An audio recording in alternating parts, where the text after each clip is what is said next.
আসসালামু আলাইকুম।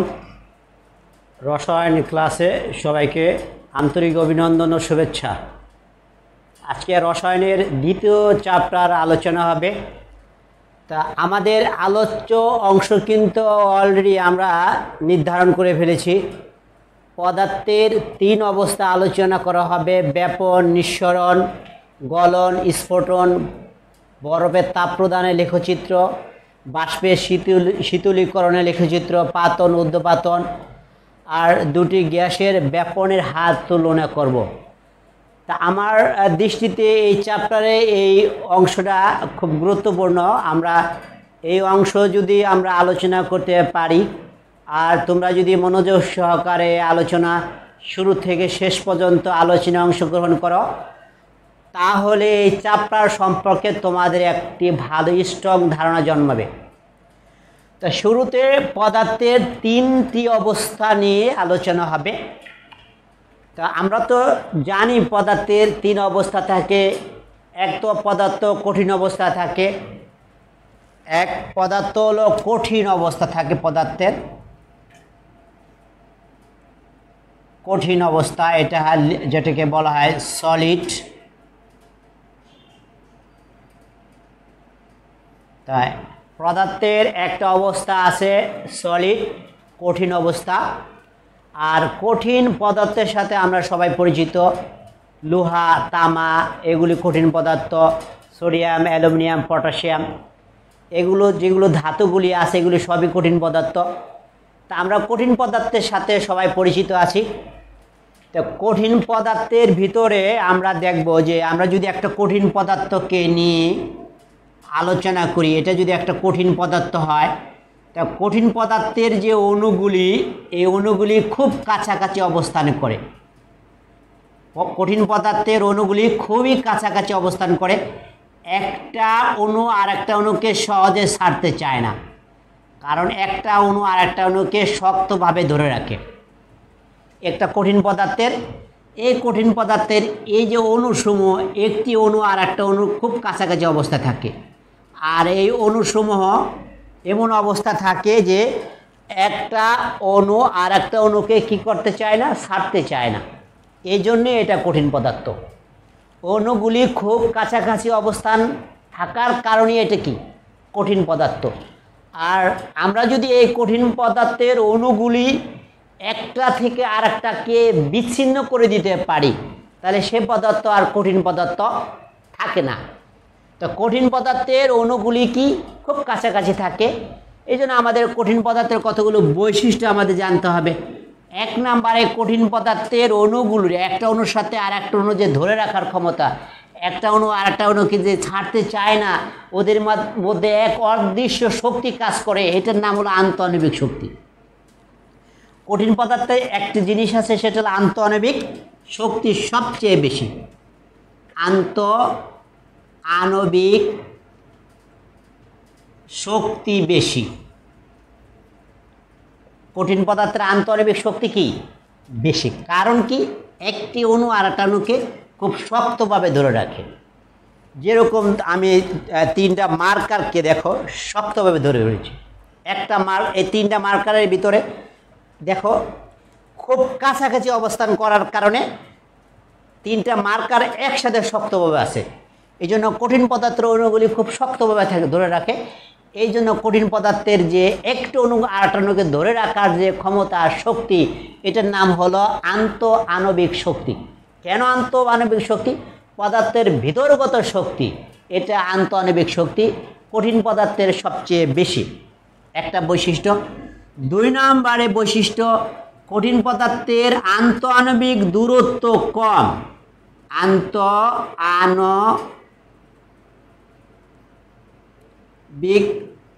দূরত্ব কম, অর্থাৎ আন্তঃআণবিক ফাঁক। দেখো একটা অণু আর একটা অণুর মাঝে ফাঁক নেই বললেই চলে। এই দেখো অণুগুলি খুব কাছাকাছি অবস্থান, যেরকম মার্কারগুলি কাছাকাছি অবস্থান করছে, এই মার্কারগুলির মধ্যে কিন্তু ফাঁক নেই বললেই চলে। এই কঠিন পদার্থ ঠিক এরকম, যে অণুগুলি একটা অণু আর একটা অণুকে শক্তভাবে ধরে রাখে। এই জন্য কঠিন পদার্থে আন্তঃআণবিক দূরত্ব সবচেয়ে কম। আন্তঃআণবিক দূরত্ব কম। এটা একটা বৈশিষ্ট্য গেল। কঠিন পদার্থের আরও একটা বৈশিষ্ট্য হলো কঠিন পদার্থকে তুমি যদি চাপ প্রয়োগ করো, চাপে কঠিন পদার্থের কোনো পরিবর্তন হয় না। চাপে পদার্থের কোনো পরিবর্তন হয় না, পদার্থের কোনো পরিবর্তন হয় না। তুমি যদি কঠিন পদার্থকে চাপ দাও, আমি এটা মার্কার একটা কঠিন পদার্থ, আমি যদি চাপ দেই মার্কারের অবস্থা কোনো পরিবর্তন হয় না।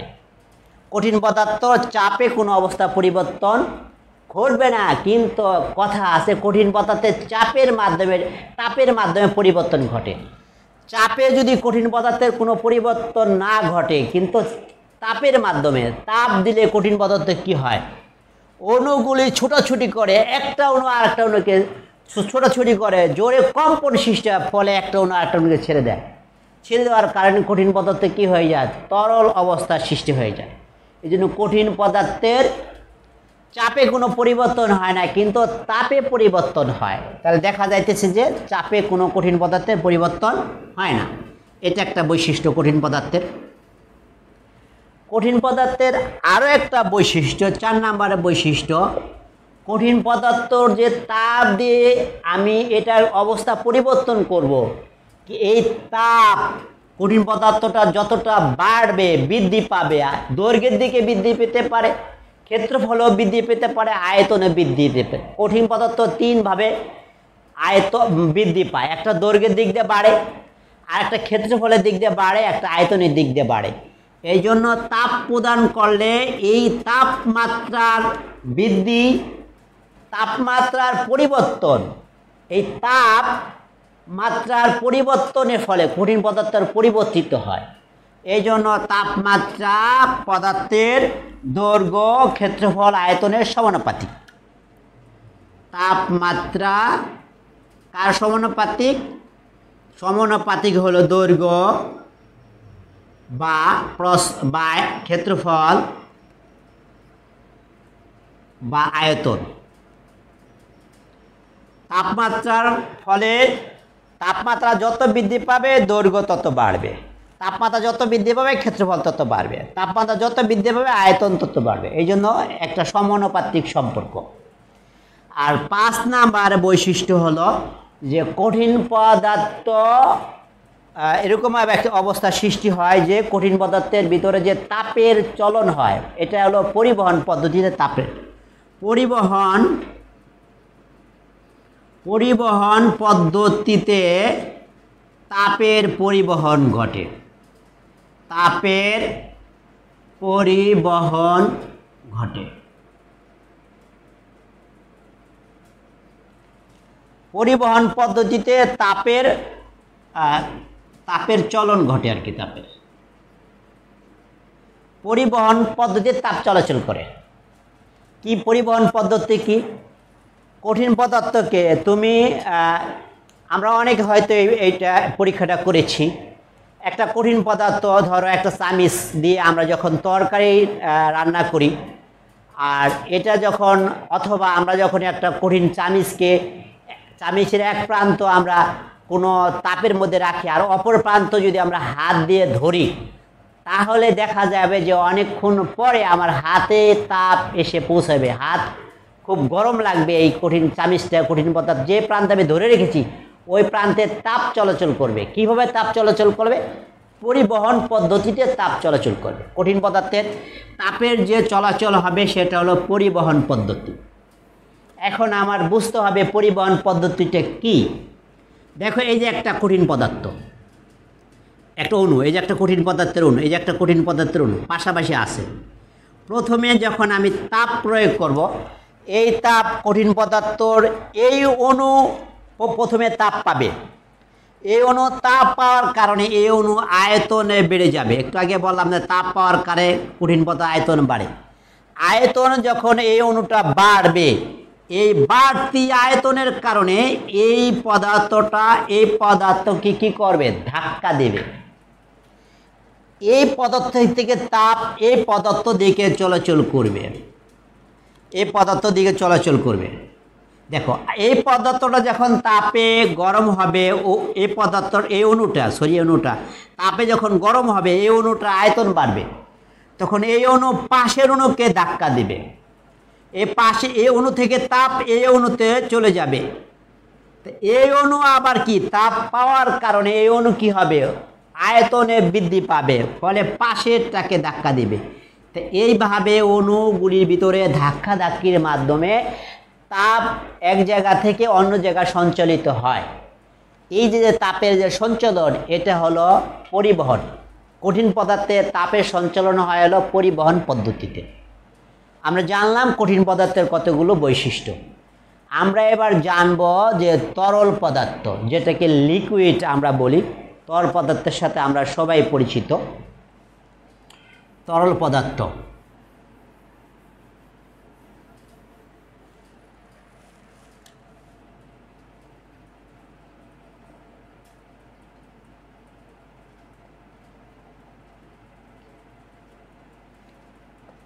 তরল পদার্থ লিকুইড, তরল পদার্থর সাথে আমরা পরিচিত। তরল পদার্থ অবশ্যই একটা পাত্র লাগবে তরল পদার্থকে ধারণ করার জন্য। তাই তরল পদার্থকে আমরা যে পাত্রে আমরা তরল পদার্থ রাখবো, ওই পাত্রে সে আকার সে ধারণ করবে। ওই পাত্রে দেখো আমরা একটা পাত্র অঙ্কন করব। এই পাত্রের ভিতরে আমি তরল পদার্থ রাখলাম।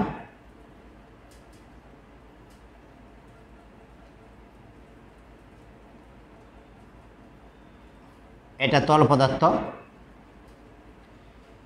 এটা পাত্রের মধ্যে রাখতে হয়।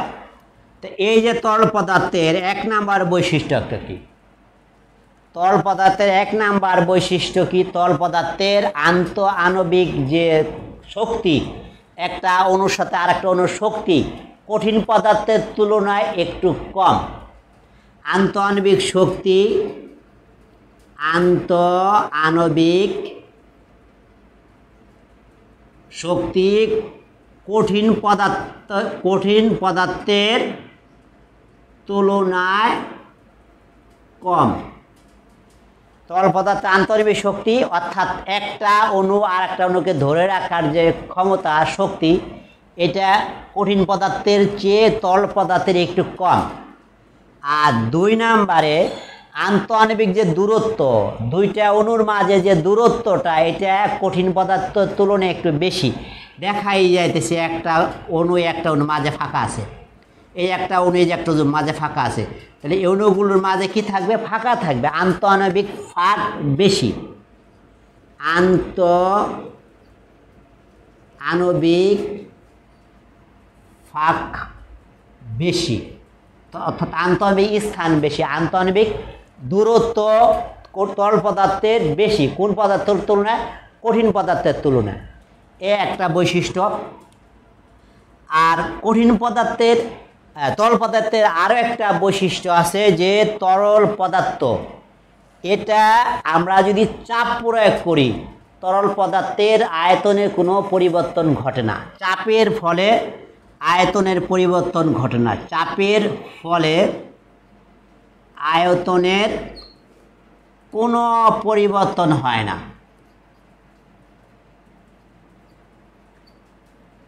এটা হলো তরল পদার্থের। আর একটা হলো তরল পদার্থের আয়তনের পরিবর্তন ঘটে না চাপের ফলে। এটা আমরা 3টা বৈশিষ্ট্য জানলাম। তা 4 নাম্বার বৈশিষ্ট্য হলো তরল পদার্থের যে তাপ যদি প্রয়োগ করি, তা তাপের ফলে তরল পদার্থের প্রসারণ ঘটবে, কিন্তু এই প্রসারণটা শুধুমাত্র আয়তন প্রসারণ।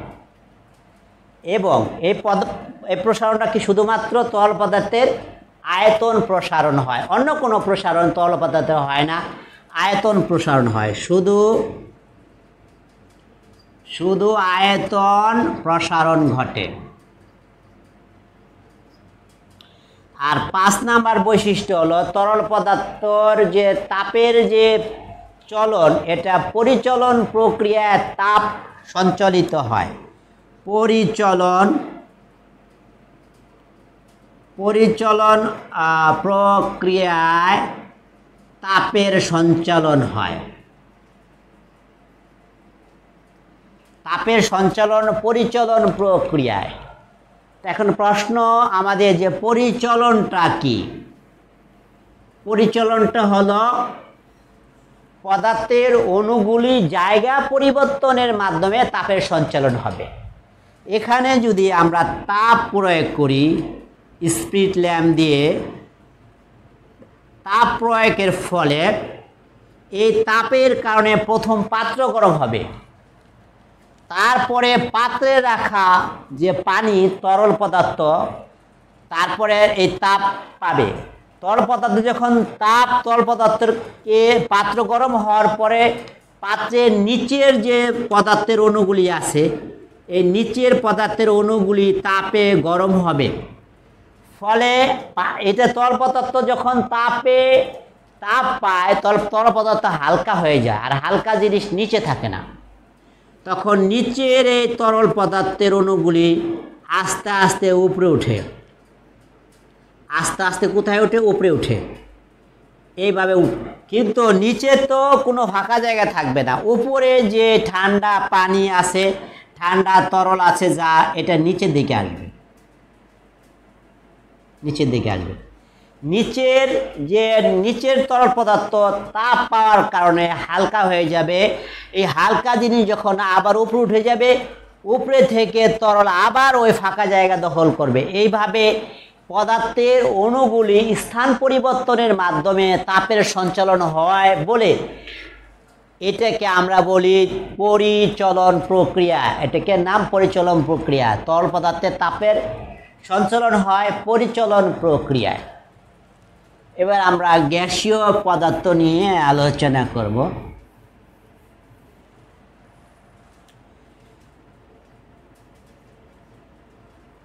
গ্যাসীয় পদার্থ, যাকে আমরা গ্যাস বলি।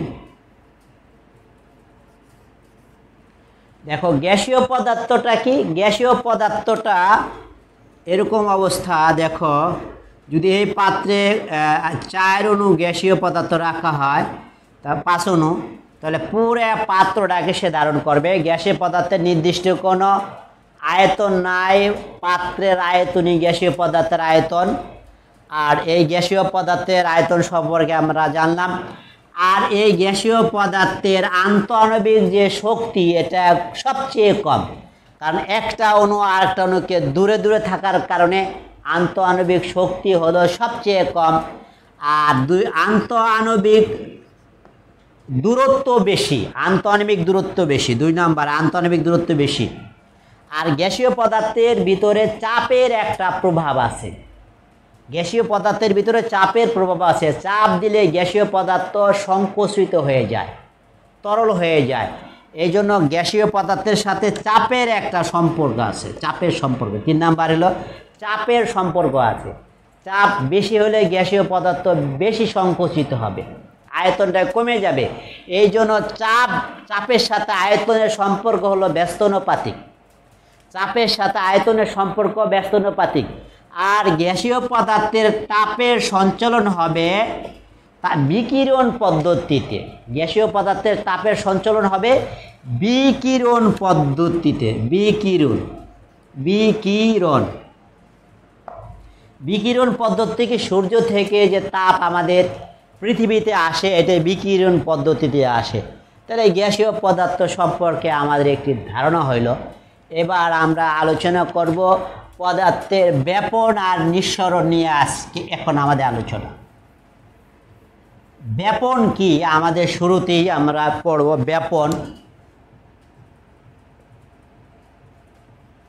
ব্যাপন হলো ডিফিউশন।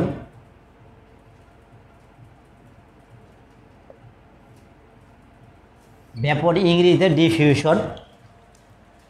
তো এই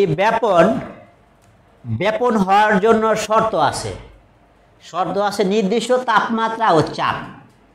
1 নাম্বার হলো নির্দিষ্ট তাপমাত্রা ও চাপ। 2 নম্বরে গ্যাসীয় পদার্থ। পদার্থটা গ্যাসীয় হবে। 3 নম্বরে সমভাবে, আর 4 নম্বরে স্বতঃস্ফূর্তভাবে।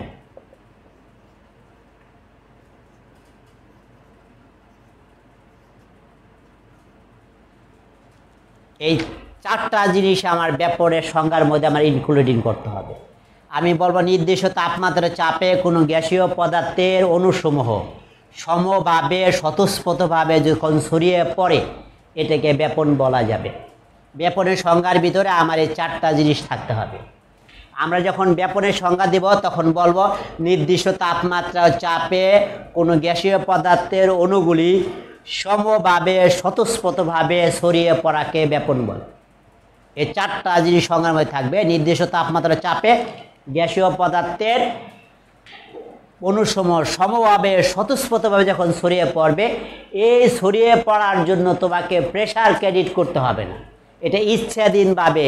এবং এমন না যে কম এক জায়গায় গ্যাসীয় পদার্থ কম ছড়িয়ে পড়লো আর এক জায়গায় বেশি ছড়িয়ে পড়লো, না, ব্যাপনের ক্ষেত্রে এই যে ছড়ানোটা এটা সব জায়গায় সমান, এটা সমভাবে এবং স্বতঃস্ফূর্তভাবে এটা ছড়িয়ে পড়বে। তুমি যদি একটু হিসেব করে দেখো যে পাশের বাড়িতে যদি পোলাও রান্না করা হয়, তা পোলাওর একটা ঘ্রাণ আছে, এই ঘ্রাণটা কি আপনি তোমার বাড়িতে বাতাস যদি এদিকে আসে বা অন্য কোনো কারণেও তোমার কাছে চলে আসবে, তোমার নাকের ভিতরে চলে আসবে। এই যে গ্যাসীয় পদার্থ এখানে পোলাও রান্না করার কারণে এই যে পোলাওর যে ঘ্রাণ, এটা তো গ্যাসীয় পদার্থ, এই যে একটা এটা তোমার কাছে তোমার নাকের ভিতরে কীভাবে আসলো? ব্যাপনের মাধ্যমে এটা আসছে। কেউ যদি সেন্টের একটি শিশি, সেন্ট তো সবাই চিনো, সবাই তো পারফিউম সম্পর্কে ধারণা আছে। একটা পারফিউম যদি কেউ তোমার ক্লাসের ভিতরে মনে করো পারফিউম মেখে আসার কারণে তুমি টের পাবে যে এই মেয়েটি বা এই ছেলেটি পারফিউম ব্যবহার করে আসছে, তখন তোমার নাকের ভিতরে এই পারফিউমের একটা ঘ্রাণ চলে যাবে। এটা কীভাবে যাবে? এটা ব্যাপনের মাধ্যমে। এখানে কোনো এক্সট্রা প্রেশার ক্রিয়েট করা হয় না, এটা সমভাবে, এটা স্বতঃস্ফূর্তভাবে ছড়িয়ে পড়েছে। ব্যাপন হলো সমভাবে স্বতঃস্ফূর্তভাবে ছড়িয়ে পড়াকে ব্যাপন বলা যাবে। এটা ব্যাপনের সংজ্ঞা। ব্যাপন হলো ডিফিউশন। আরেকটা ব্যাপনের সাথে আরেকটা জিনিসের আছে নিঃসরণ। আমাদের নিঃসরণ সম্পর্কে আমাদের এটা একটু ধারণা আমাদের হবে।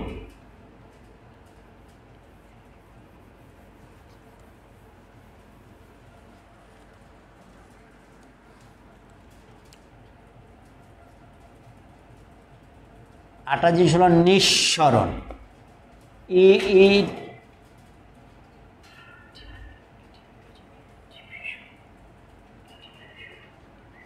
ইফিউশন।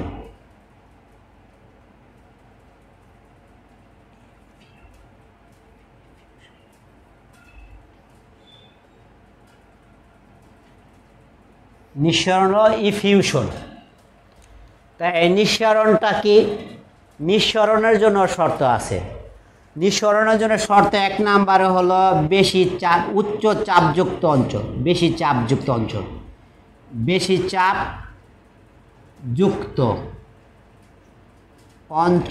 থেকে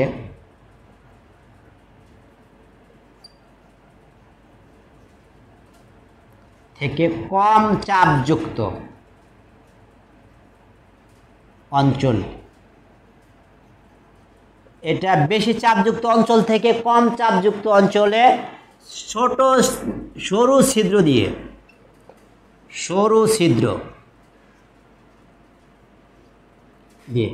দেখো, বেশি চাপযুক্ত অঞ্চল থেকে কম চাপযুক্ত অঞ্চলের দিকে সরু ছিদ্র দিয়ে গ্যাসীয় পদার্থ সজোরে বেরিয়ে যাওয়াকে নিঃসরণ বলে। বেশি চাপ, যেখানে চাপ বেশি, ওই বেশি চাপযুক্ত অঞ্চল থেকে গ্যাসীয় পদার্থ কম চাপযুক্ত অঞ্চলে সরু ছিদ্র পথ দিয়ে সজোরে যে বেরিয়ে যাবে, এটার নাম নিঃসরণ। তোমার বাড়িতে যে গ্যাসের যে সিলিন্ডার আছে, আমাদের বাড়িতে বাসা বাড়িতে আমরা বিউটেন গ্যাস ব্যবহার করি যে সিলিন্ডারে করে। এই বিউটেন গ্যাস যে সিলিন্ডারের যে বোতলের মুখা কিন্তু খুব সরু, খুব চিকন থাকে, সরু থাকে। এখন যদি তুমি ওই মুখা থেকে যদি যেটা দিয়ে আমরা এটাকে আটকে রাখি এটাকে যদি খুলে ফেলো, তাহলে দেখো সরু ছিদ্র দিয়ে গ্যাসীয় পদার্থ শো শো করে বেরিয়ে আসবে। এই যে সিলিন্ডারের ভিতরে কিন্তু অনেক চাপ আছে। সিলিন্ডারের ভিতরে যে গ্যাস আমরা এটাকে বাজারজাত করি, গ্যাসকে এটাকে মানে আমরা মজুত করি, এই গ্যাসকে অধিক চাপ দিয়ে তরল করা হয়, তারপরে সিলিন্ডারের ভিতরে কি করা হয়, প্রবেশ করানো হয়। অধিক চাপ দিয়ে প্রেসার দিয়ে এই গ্যাসীয় পদার্থকে কী করা হয়, তরল করা হয়, তারপরে সিলিন্ডারে ভরা তারপর বাজারজাত করা হয়। ওই সরু অধিক চাপযুক্ত অঞ্চল থেকে গ্যাস যখন তোমার বায়ুমণ্ডল বাইরের অঞ্চলে চাপ কম, তখন সরু ছিদ্র পর্দা শোষ করে বেরিয়ে যায়। এই যে অধিক চাপ থেকে যুক্ত অঞ্চল থেকে কম চাপযুক্ত অঞ্চলে গ্যাসীয় পদার্থ সরু ছিদ্র দিয়ে বেরিয়ে গেল, এটার নাম কি, নিঃসরণ। এটার নাম নিঃসরণ। মনে রাখতে হবে যে ব্যাপন আর নিঃসরণের ভিতরে আগে ব্যাপন ঘটে, পরে নিঃসরণ ঘটে। কারণ আগে নিঃসরণ ঘটে, আগে সরু ছিদ্র পর্যায়ে গ্যাসীয় পদার্থ বের হবে, এটাকে নিঃসরণ বলে, তারপরে ছড়িয়ে পড়বে, এটাকে ব্যাপন বলা হয়। ব্যাপন আর নিঃসরণের ভিতরে আগে নিঃসরণ ঘটে, পরে ব্যাপন ঘটে।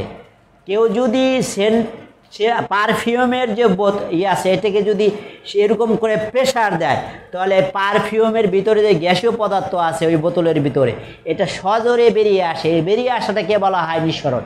তারপরে এটা ছড়ায় পড়ে তোমার নাকে, আমার নাকে, সব জায়গায় ছড়িয়ে পড়তেছে, এটাকে বলা যায় ব্যাপন। ওই যে পাশের বাড়িতে পোলাও রান্না করেছে, ঢাইকে রাখছে ঢাকনা দেয়া, যদি ঢাকনা একটু ফাঁকা করে রাখে, তাহলে ফাঁকা দিয়ে গ্যাসীয় যেই পোলাও যে গ্যাসীয় ঘ্রাণ এটা বেরিয়ে যাবে। এই বেরিয়ে যাওয়াটাকে নিঃসরণ বলবে, তারপরে ছড়িয়ে যাবে তোমার নাকে, আমার নাকে, এটাকে বলে ব্যাপন।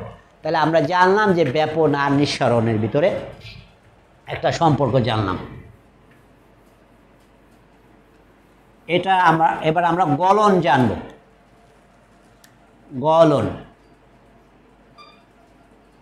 গলন হলো মেল্টিং।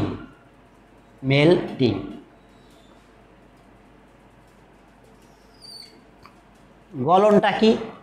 গলন হলো কোনো কঠিন পদার্থ একটা নির্দিষ্ট তাপমাত্রায় যখন পৌঁছাবে, একটা কঠিন পদার্থ যখন একটা নির্দিষ্ট তাপমাত্রায় পৌঁছাবে, তখন ওই কঠিন পদার্থ কি গলতে শুরু করবে, তরল হতে থাকবে। এই যে একটা নির্দিষ্ট অবস্থায় পৌঁছে গলতে শুরু করছে, এটাই হবে গলন। একটা কঠিন পদার্থ যখন নির্দিষ্ট একটা অবস্থা, নির্দিষ্ট একটা পজিশনে পৌঁছাইছে, পৌঁছানোর পরে সে কি শুরু করছে, গলতে শুরু করছে। এই যে পৌঁছাইছে, এই যে অবস্থা পৌঁছায় এটা গলতে শুরু করছে, ওই অবস্থাটার নাম হলো গলন। এই যে গলতে শুরু করছে, আর ওই অবস্থার পৌঁছাইতে যে তাপ লাগছে সেটাকে বলা হবে গলনাঙ্ক। একটা পদার্থ মনে করো যে একটা কঠিন পদার্থ মনে করো 800 ডিগ্রি সেলসিয়াস তাপমাত্রায় পৌঁছানোর পরে এটা গলতে শুরু করছে। এই যে একটা অবস্থা গলতে শুরু করছে, আর এটার নাম হলো গলন। আর ওই যে 800 ডিগ্রি সেলসিয়াস তাপমাত্রা, এটা হলো ওই পদার্থের গলনাঙ্ক। তাহলে গলনের সাথে আর একটা সম্পর্ক আছে, গলনাঙ্ক। এটাকে মেল্টিং পয়েন্ট বলা হয়, মেল্টিং পয়েন্ট। গলনাঙ্ক হলো মেল্টিং পয়েন্ট, আর গলন হলো যে অবস্থায় পদার্থ পৌঁছানোর পরে গলতে শুরু করছে, এটা গলন। আর গলনাঙ্ক হলো যে তাপমাত্রায় পদার্থটা গলতে শুরু করলো, ওইটাই গলনাঙ্ক। ওটাই কি গলনাঙ্ক। বরফ 0 ডিগ্রি তাপমাত্রায় গলতে শুরু করে, এই জন্য বরফের গলনাঙ্ক 0 ডিগ্রি সেলসিয়াস তাপমাত্রা। 0 ডিগ্রি সেলসিয়াস তাপমাত্রা। সোডিয়াম 800 অধিক ডিগ্রি সেলসিয়াস তাপমাত্রায় গলতে শুরু করে, এই জন্য সোডিয়ামের গলনাঙ্ক 800 অধিক, 806 বা আরও বেশি হতে পারে। তাহলে আমরা গলনাঙ্ক সম্পর্কে জানলাম। গলন আর গলনাঙ্ক দুইটা ভিন্ন জিনিস। গলনাঙ্ক হলো মেল্টিং পয়েন্ট, ওই তাপমাত্রাটাও গলনাঙ্ক। আর গলন হলো যে অবস্থায় পৌঁছে গলতে শুরু করছে। আরও একটা জিনিস হলো স্ফুটন আর স্ফুটনাঙ্ক। একটা জিনিস হলো স্ফুটন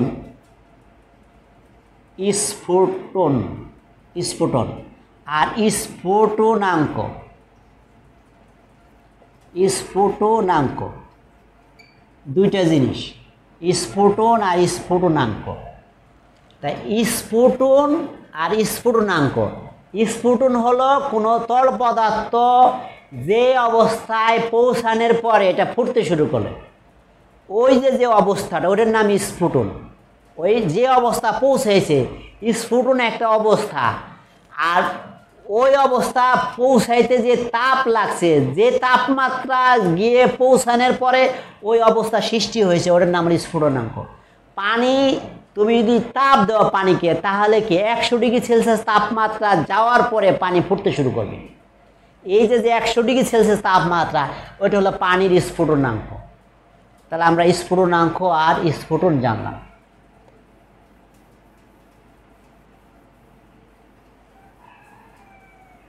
এবার আমরা জানব, আমরা এটা জেনেছি দুটি গ্যাসের ব্যাপনের হার আমরা তুলনা করব। দুটি গ্যাস, এটা আগে শেষ করে দেবো, তারপরে এই তিনটা পড়াবো। দেখো, দুটি গ্যাসের ব্যাপনের হার। আমরা জানি যে দুটি গ্যাসীয় পদার্থের ভিতরে ব্যাপনের হার কার বেশি কার কম আমরা কি করে বুঝবো? যার আণবিক ভর বেশি তার ব্যাপনের হার কম, যার আণবিক ভর কম তার ব্যাপনের হার বেশি। আমরা আমাদের বইতে আমাদের এরকম একটা ফিগার আছে, একটা চিত্র আছে। দেখো, এরকম দুই মুখ খোলা, দেখো দুই মুখ খোলা এরকম কিন্তু একটা কাঁচনল,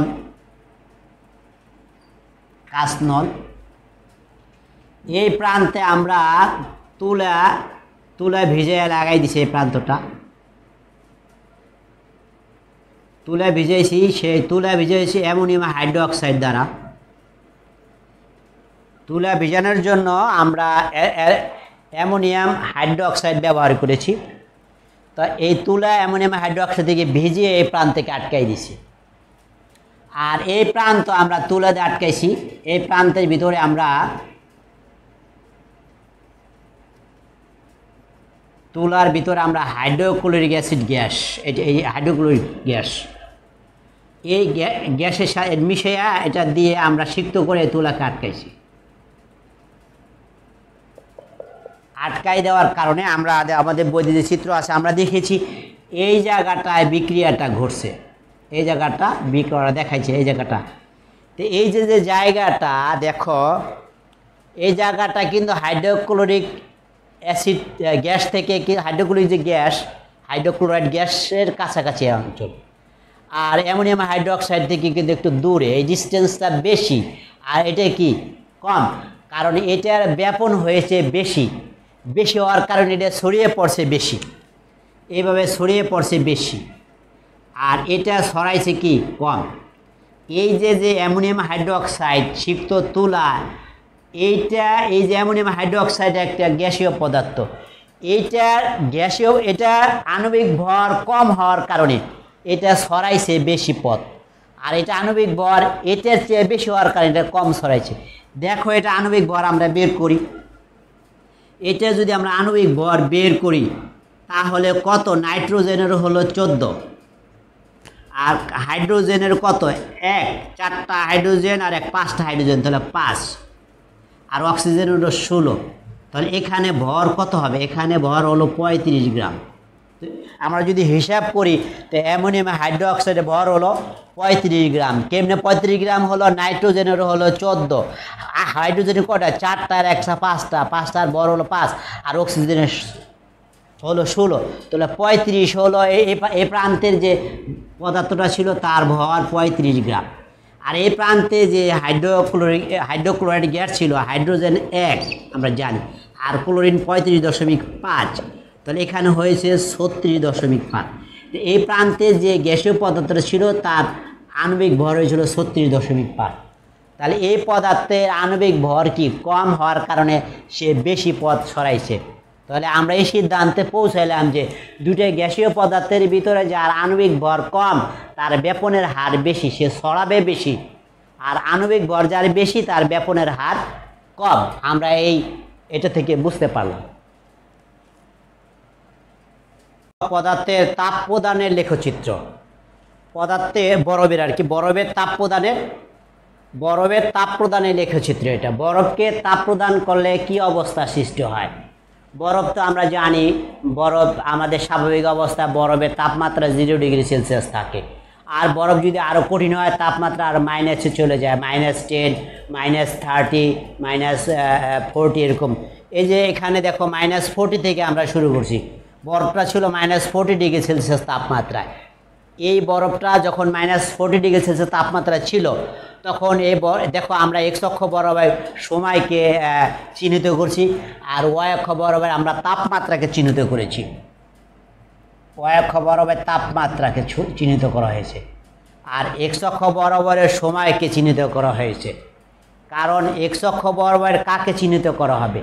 এখানে দুইটা চলক, একটা চলক হলো সময় আর একটা চলক হলো তাপমাত্রা। তাপমাত্রাটা সময়ের উপরে নির্ভরশীল, সময়ের উপরে কি নির্ভরশীল, এই জন্য সময়টা স্বাধীন চলক। আর তাপমাত্রাটা হলো কি, সময়টা স্বাধীন চলক আর তাপমাত্রা অধীন চলক। এক্স অক্ষ বরাবর থাকবে স্বাধীন চলক আর ওয়াই অক্ষ বরাবর থাকবে অধীন চলক। এই জন্য এক্স অক্ষ বরাবর সময় আর ওয়াই অক্ষ বরাবর কি দিয়েছি আমরা? তাপমাত্রা দিয়েছি। দেখো এখানে 0°-40°C তাপমাত্রা বরফ তাপ গ্রহণ করতে করতে করতে এমন অবস্থা হবে, দেখো সে আস্তে আস্তে কিন্তু এইভাবে তাপ গ্রহণ করতে করতে তার এমন একটা অবস্থা 0°-তে পৌঁছাইছে। তা ওই অংশের ভিতরে কি ঘটনা ঘটছে? ওই অংশের ভিতরে এখানে তাপের একটা পরিবর্তন ঘটছে। ওই অংশের ভিতরে এখানে বরফ তাপ গ্রহণ করছে। ওই অংশ দ্বারা কি বোঝাইতেছি যে এখানে বরফ তাপ গ্রহণ করেছে, তাপের পরিবর্তন ঘটছে। তাপের পরিবর্তন ঘটার কারণে ও থেকে এতে অবস্থান করছে, আর এ থেকে যখন বিতে যখন এক্স অক্ষ বরাবর আসছে, এখানে কিন্তু তাপের কোনো পরিবর্তন ঘটে নাই, সময়ের পরিবর্তন ঘটছে। সময় এখান থেকে আস্তে আস্তে সময় কিন্তু বাড়তেছে। দেখো এখানে যদি আমরা সময় 5 মিনিট ধরি এ বরাবর, এখানে যদি আমরা 10 মিনিট সময় হয় যদি হয়, তো এতটুকুর জন্য কয় মিনিট সময় ব্যয় হয়েছে? 5 মিনিট সময় ব্যয় হয়েছে। দেখো যখন 0 অবস্থা ছিল এতটুকুর জন্য এই অবস্থা আসতে কতটুকু সময়ের পরিবর্তন করছে? 5 মিনিট সময়ের পরিবর্তন করছে। কিন্তু সময়ের পরিবর্তনের সাথে তাপমাত্রাও কি করছে? পরিবর্তন করছে। কিন্তু এবি অংশের ভিতরে তাপমাত্রা কোনো পরিবর্তন ঘটে নাই, কিন্তু সময়ের পরিবর্তন ঘটছে। এই জন্য এবি অবস্থা বরফের গলনের অবস্থা, এবি অবস্থার মধ্যে বরফ গলছে, এখানে কোনো তাপমাত্রা পরিবর্তন ঘটে নাই, কিন্তু ওই অংশের ভিতরে তাপমাত্রার পরিবর্তন ঘটছে। বিসি অংশের ভিতরে কি ঘটছে? সময়ের পরিবর্তনের সাথে সাথে তাপমাত্রার পরিবর্তন ঘটছে। 100°C তাপমাত্রা পৌঁছাইছে বরফ। 100°C তাপমাত্রা পৌঁছানোর সাথে সাথে কি হবে? বরফ গলা পানি, এই অবস্থাতে বরফ গলে পানি হয়ে গেছে এবি অবস্থার ভিতরে। এই যে এবি যে যতটুকু সময় 5 মিনিট সময় বেশি লেগেছে, এই সময়টার মধ্যে সম্পূর্ণ বরফ কি গলে গেছে। এই বরফ গলার পানি তাপমাত্রা বাড়তে বাড়তে 100° যখন পৌঁছেছে তখন বিসি অবস্থায় সি বিন্দুতে পৌঁছাইছে। সি বিন্দু হলো কি অবস্থা? Boiling point. এখানে এই বিন্দু থেকে বরফ পানি ফুটতে শুরু করেছে, আর এটা হলো কি এখান থেকে বরফ গলতে শুরু করছে।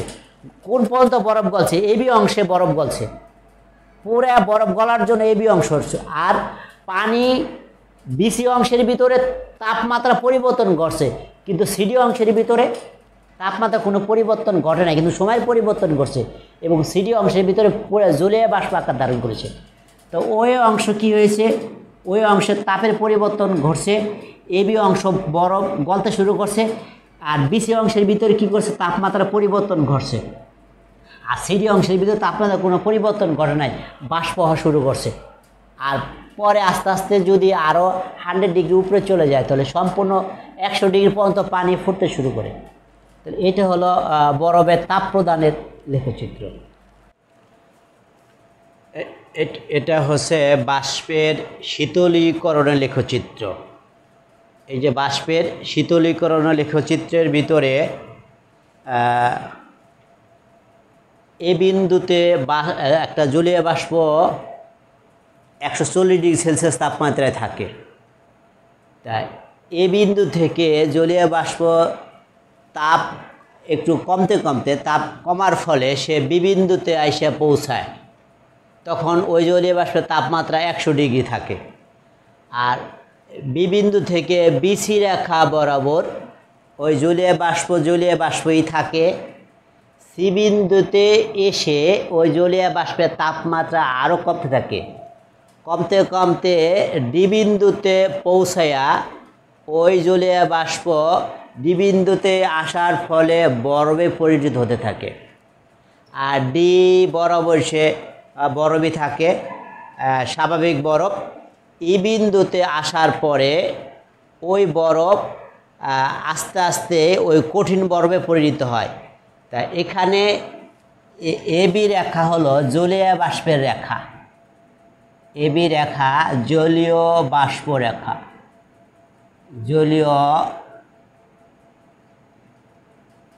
জলীয় বাষ্প রেখা। এবি হলো জলীয় বাষ্প রেখা। এবিটা এই এবি রেখার ভিতরে যে তরল পদার্থটা আমরা শীতলীকরণ করব, ওই তরল পদার্থটা এবির ভিতরে সে জলীয় বাষ্প রূপে থাকবে। এই জন্য এবি রেখাকে বলা হয় জলীয় বাষ্প রেখা। তা বি বিন্দু হচ্ছে ওই জলীয় বাষ্প রেখার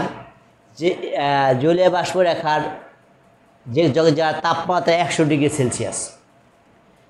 তা বি বিন্দুতে যখন জলীয় বাষ্প আসবে, তো ওই জলীয় বাষ্পের তাপমাত্রা সবচেয়ে কম থাকবে, অর্থাৎ 100 ডিগ্রি সেলসিয়াস থাকবে।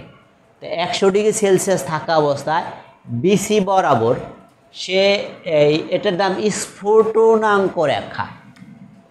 বিসি রেখাটা হলো স্ফুটনাঙ্ক রেখা, স্ফুটনাঙ্ক রেখা। কারণ বিসি রেখার ভিতরে সে জলীয় বাষ্পরূপেই থাকবে, কিন্তু ওই জলীয় বাষ্পের তাপমাত্রা কত থাকবে? 100 ডিগ্রি সেলসিয়াস থাকবে। তা সেই বিন্দুতে যখন ওই জলীয় বাষ্পটা আসবে, আস্তে আস্তে জলীয় বাষ্পের তাপ শোষণ করতে থাকবে, তাপ কমতে থাকবে। সি থেকে যখন ডিতে আসবে, তো সিডি রেখা হলো পানির রেখা, সিডি রেখা পানির রেখা। আমরা একটু এটা মুছে দেই।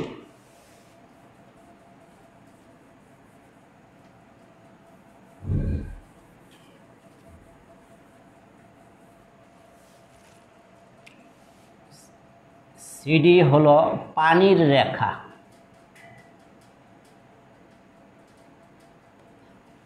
এই সিডি রেখার ভিতরে জলীয় বাষ্পটা পানি আকারে থাকবে, যে পানির তাপমাত্রা উপরে 100 ডিগ্রি আর নিচে আস্তে আস্তে আস্তে আস্তে কমতে 0 ডিগ্রি। যখনই ডি বিন্দুতে আসবে, ওই পানি 0 ডিগ্রিতে পৌঁছাবে, তখনই জমতে শুরু করবে। ডি বিন্দুতে আসা অবস্থায় কি করবে? ওই তরলটা জমে বরফ হতে থাকবে। তা ডি বিন্দু থেকে ই বিন্দু পর্যন্ত সে স্বাভাবিক বরফ থাকবে। ডি রেখাটা হলো স্বাভাবিক বরফ, স্বাভাবিক বরফ রেখা।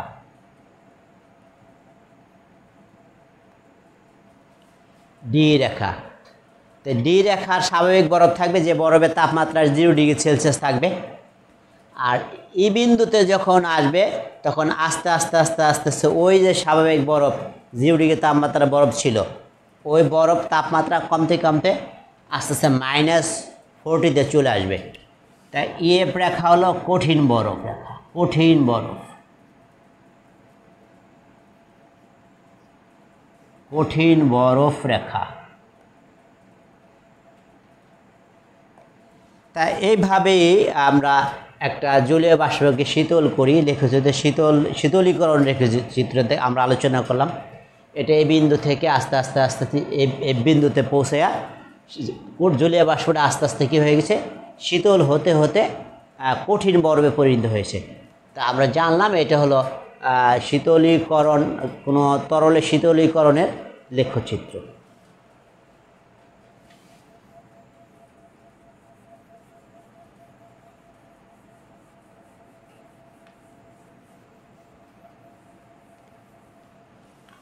তা এবার আমরা আমাদের আলোচনার বিষয় হলো পাতন। যেটা ইংরেজি হলো ডিস্টিলেশন। ডিস্টিলেশন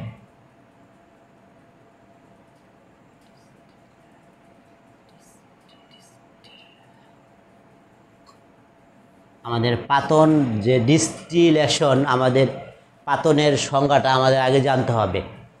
আসলে পাতনটা কি? পাতন জানার আগে আমার জানতে হবে বাষ্পীভবন আর ঘনীভবন।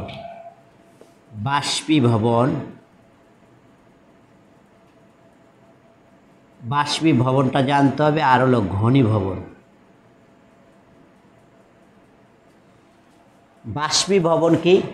কোনো তরলকে তাপ দিয়ে বাষ্পে পরিণত করার যে প্রক্রিয়া, সেটাকে বলা হয় বাষ্পীভবন। একটা তরলকে তাপ দিব, তাপ দেয়া বাষ্পে পরিণত করব। তরলকে যখন তাপ দিয়ে বাষ্পে পরিণত করব, তখন ওই প্রক্রিয়ার নাম বাষ্পীভবন। আর ঘনীভবন হলো কোনো বাষ্পকে তাপ কমায়া এটিকে তরলে পরিণত করলো ঘনীভবন। বাষ্পীভবন আর ঘনীভবন দুইটা বিপরীত জিনিস। তরলকে তাপ দিয়ে বাষ্পে পরিণত করা, সেটা হলো বাষ্পীভবন। আর জলীয় বা কোনো বাষ্পকে তাপ কমাইতে যখন এটা যখন আবার তরল হয়ে যাবে, তখন এটা ঘনীভবন হবে।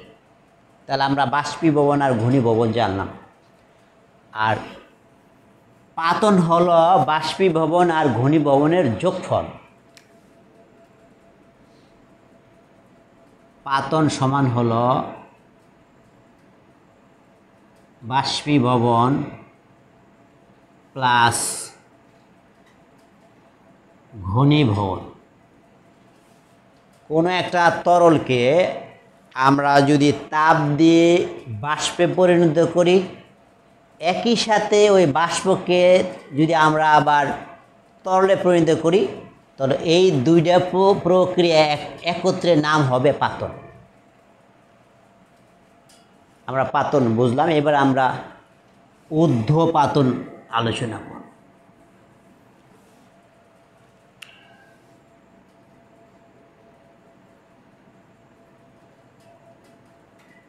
ঊর্ধ্বপাতন হলো সাবলিমেশন।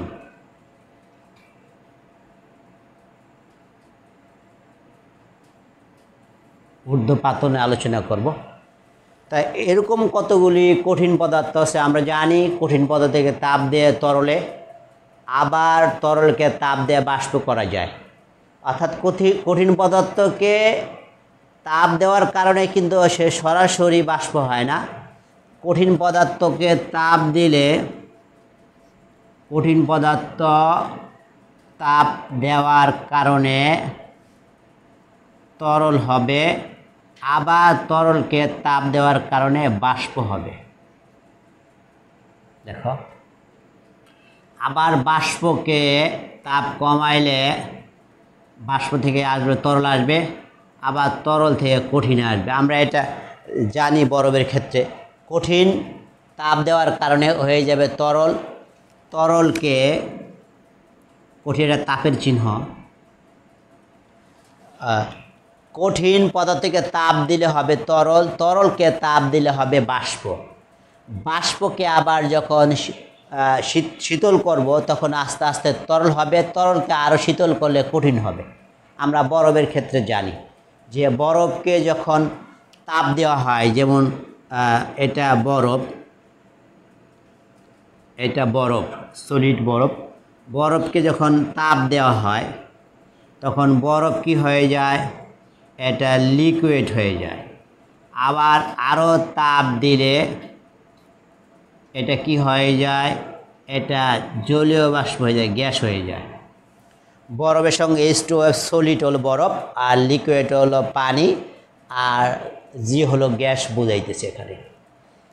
এখানে এস দ্বারা সলিড বুঝাইতেছে বরফ, আর এল দ্বারা লিকুইড পানি বুঝাইতেছে, আর জি দ্বারা গ্যাস বুঝাইতেছে, জলীয় বাষ্প বুঝাইতেছে। তো এই যে বরফ, একে তাপ দেওয়ার কারণে কি হয়েছে? পানি হয়েছে তাপ দেওয়ার কারণে।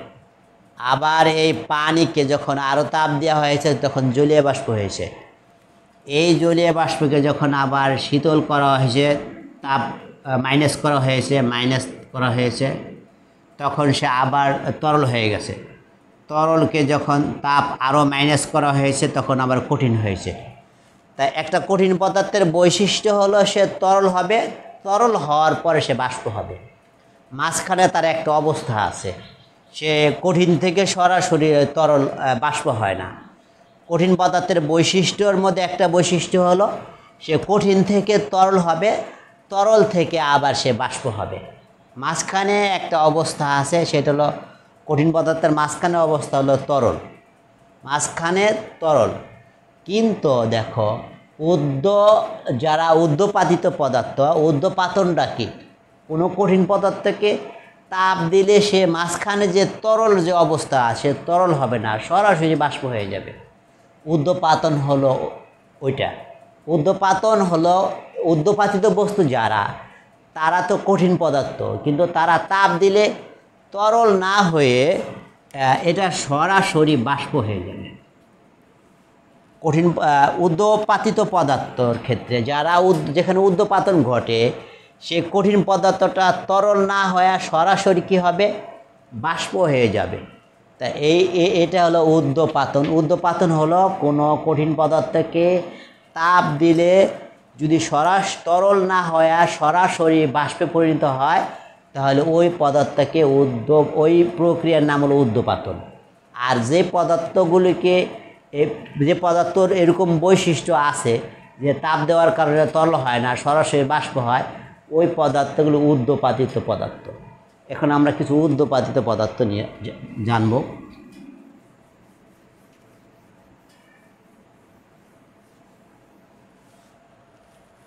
দেখো নিশাদল NH4Cl, এটা একটা নিশাদল, এটা একটা উদ্যোপাতিত পদার্থ। এটা উদ্যোপাতিত পদার্থ। নিশাদলটা হলো উদ্যোপাতিত পদার্থ। তারপরে মনে করো ন্যাপথিলিন, এই যে ন্যাপথিলিন, এই ন্যাপথিলিন একটা উদ্যোপাতিত পদার্থ। তারপরে কঠিন কার্বন ডাইঅক্সাইড, একটা উদ্যোপাতিত পদার্থ। আয়োডিন, এটা একটা উদ্যোপাতিত পদার্থ। অ্যালুমিনিয়াম ক্লোরাইড, এটা একটা উদ্যোপাতিত পদার্থ। এই পদার্থগুলোকে এটা নিশাদল, এটা হলো ন্যাপথিলিন, কঠিন কার্বন ডাইঅক্সাইড, আয়োডিন আর অ্যালুমিনিয়াম ক্লোরাইড। আরও আছে এই পদার্থগুলি, এটা কঠিন পদার্থ, তাপ দিলে তরল হবে না, সরাসরি কী হয়ে যাবে? বাষ্প হয়ে যাবে। এই জন্য এই পদার্থগুলির নাম হয়েছে উদ্যোপাতিত পদার্থ। তাহলে এই ছিল আমাদের এই অধ্যায়ের আলোচনা। আগামীতে অন্য কোনো অধ্যায় নিয়ে তোমাদের সামনে আবার দেখা হবে। এই পর্যন্ত ভালো থেকো। আসসালামু আলাইকুম।